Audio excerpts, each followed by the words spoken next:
This is Danny Flexon here for SecondsOut. Delighted to be joined once again by a cruiserweight sensation, Isaac Chamberlain. Isaac, how are you?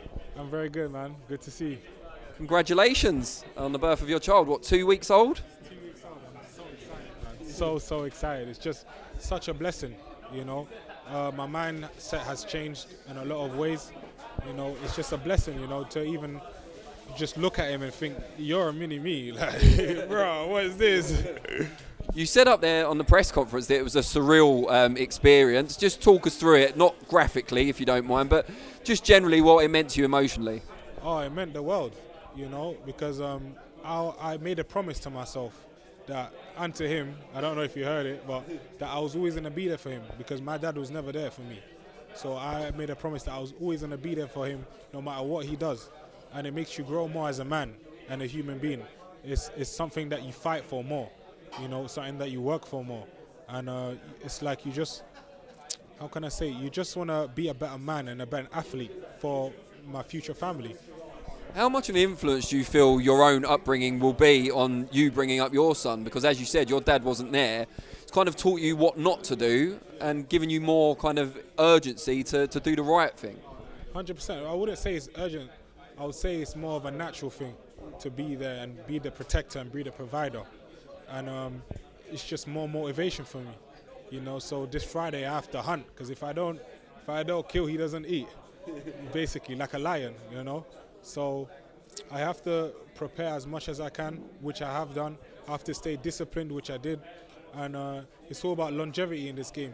You can't just have a camp and then go out and then just be like, go out drinking or just do whatever. You have to live the life of an athlete for the whole time, your whole career, you know, if you want to achieve greatness. And I would just want to inspire the kids out there that you can make it no matter what.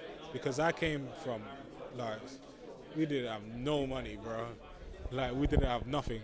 So the fact that I even got to where I got to, it's a blessing, you know, through just hard work and determination. And I believe that anyone can make it. If they just keep working hard, you will get your chance. So it's Dilan Prasovic on Friday night. How much of an influence, if at all, was the decision to bring him in based on the fact that he's just gone, you know, a few rounds with Lawrence Okolie as the WBO mandatory challenger? Wasn't really that much of an influence. You know, he's still a very good fighter. Okolie is a very hard hitter, and he's a world champion. You know, so it was a good decision because obviously we asked for a lot of fighters. You know, we asked for Alexei Papin, they declined. We asked for Alexei Tishenko, the gold medalist, he declined. We asked for a good few amount of people. The double Olympian, Yamil Peralta, he declined. You know, because I really want to establish myself and show the world that I can be at that level. But, you know, we even offered them a whole lot of money. Mick offered them a lot of money. But, you know, I'm grateful that, you know, a great fighter like Dilan Prasovic has agreed to the fight, you know, and it's going to be great, you know. Both camps, me and him, his camp, have worked extremely hard. I had a great training camp preparing for this fight, so I just can't wait to show my best. It will inevitably invite comparisons between your performance and Lawrence's, especially because the title shot was so recent. Is that a comparison you invite? Is it a comparison you're comfortable with?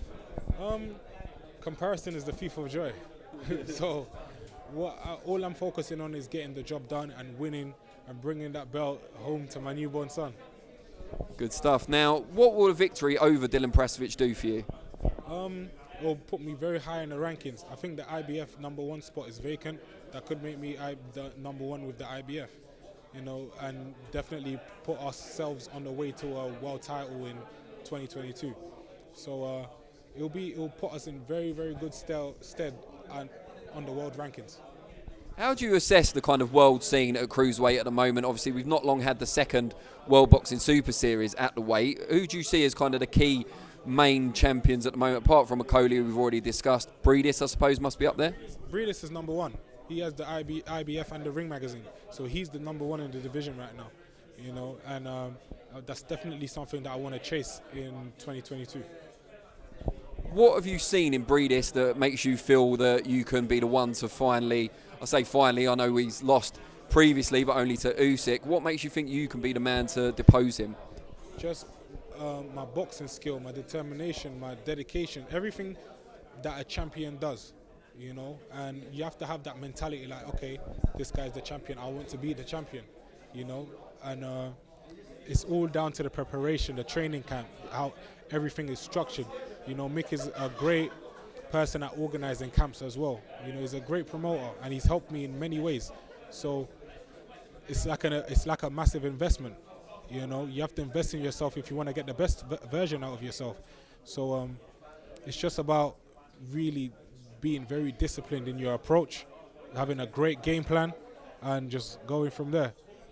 I want to talk to you about the training side, because you've had a lot of different trainers over the years, and a lot of the times it's not been because you've chosen to move on. There's just been logistical problems and stuff like that. How frustrating has that been at times? You kind of finally bed in with a new trainer, it's all working well, and then suddenly through no fault of your own, you can't work with them anymore. Yeah, you know what? It's life. Things happen, you know, and you can't dwell on things too much. You literally have to move forward, because the sun rises every day. It rises every day. You have to make sure you keep going. You can't be staying in the same position, because everything moves on, you know. So that's the mentality that I have to with everything. So you just have to keep going. You have to keep moving. You know, it's not really about your feelings. It's about, you know, what can I do to better myself. And with that in mind, and you know, understanding that anything can happen, is your plan at the moment that Bobby will be permanent or at least long-term trainer? No, Bobby will be permanent, because people don't know that for the last year and a half, maybe nearly 2 years, he's been there, you know, and he told me himself, I'm not going anywhere, and I need people like that. You know, even Mick said the same thing, I'm not going anywhere. You know, even Connor Ward, the assistant coach, he's done a tremendous job this camp, you know, because it's a bit difficult for me to let people in sometimes. But, you know, living with these guys for basically 5 weeks, it's been amazing. You know, an amazing experience. We learned a lot about each other, you know. Can you put into words your impression of Mick Hennessy so far and how he's treated you, especially compared to any promoters you worked with in the past? Just a dream, an absolute dream. You know, I could ask him for anything and he'll try and help me in the best way he can. You know, I could ask him for any type of advice. He'll give me all sorts of advice, you know. And if you have people like that on your team, you can't take anything lightly. You have to perform, not just for yourself, but for them, not just for my family, but for everyone that's really investing in me, everyone that's really putting their time into me and going out of doing their normal day jobs like Bobby and Connor, to really ensure that I'm in the best condition and that I'm ready to win these belts. So it's all a team effort. That's what I believe. With Mick, do you feel like he genuinely cares about you as a person rather than just sees you as a commodity? Not that I'm saying there's anything wrong with that, promoters have got a job to do, but that it's more of a family vibe. 100%, 100%. He's had that with Carl Froch, he's had that with Tyson Fury, and even with everything that he's been through, he still has that. That's special. That's a special human being, because of all the things that's happened to you in the past. The fact that you don't change and start becoming a bit like distant with everyone and start becoming a bit bitter. You can still have a heart of gold. That is a special human being. No matter what age you are, that is a special human being. And so you have to respect and really take care of genuine people like that, because they don't come often. Everyone is normally always out for themselves. So to have somebody like that, you know, because he has the same heart as me. I want to help everyone, you know. Like, I want to help, like, if you ask my friends and family, you know, I never really spend money on myself. I'm always spending money on other people, buying them stuff and everything, because I have a great heart, because I believe, you know, if I can contribute to their happiness, it's a blessing. I think you should promise the viewers that with your purse from this fight, assuming all goes well and you win, you're going to treat yourself to something. Something, I don't know. Maybe I'll treat my son. I'll buy him some trainers. Yeah, you should do that as well, but you should give yourself something. Yeah. I will. I'll think about it. I don't know. Maybe a Five Guys or something, bro. I don't know, bro. So the Five Guys is a treat. I love Five Guys. But anyway, free product placement aside, just tell people out there what they're going to see on Friday night and why they should tune in to Channel 5. You're going to see a great performance, because I worked for it. It's not even because I deserve it. It's not even because it's because I worked for it. I really, really worked for this. So I believe it's my time. Great stuff. Isaac, really appreciate your time.